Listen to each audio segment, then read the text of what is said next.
হুম, আপনি কি সব কিছুতে ব্যর্থ? সব কিছুতে হার মেনে যাচ্ছেন? তাহলে এই গল্পটা আপনার জন্য।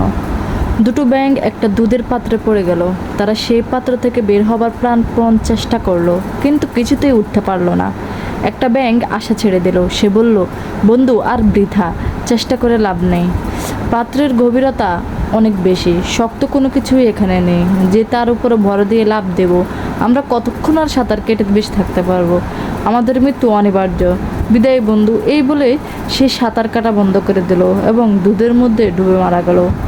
অপর ব্যাঙটা ভাবলো, না, আমি সাঁতার কাটা থামাবো না। যতক্ষণ না আমার সমস্ত শক্তি ক্ষয় হয়ে যাচ্ছে, ততক্ষণ আমি সাঁতার কাটা চালিয়ে যাব। এই ভেবে সে সাঁতার কেটে চলল। তার এই সাঁতার কাটার ফলে দুধ ঘন হতে থাকলো। আস্তে আস্তে সমস্ত দুধ মাখনে পরিণত হলো। ব্যাঙটা তার পায়ের নিচে শক্ত মাখন পেয়ে তার উপরে ভর দিয়ে লাফ মেরে পাত্রের বাইরে বেরিয়ে এলো। তার জীবন রক্ষা পেল। এখানে শিক্ষাটা কি? যতক্ষণ না লক্ষ্যে পৌঁছাচ্ছেন ততক্ষণ চেষ্টা চালিয়ে যান। জয় আপনারই, আপনারই হবে জয়। সবাই ভালো থাকবেন। আল্লাহ হাফেজ।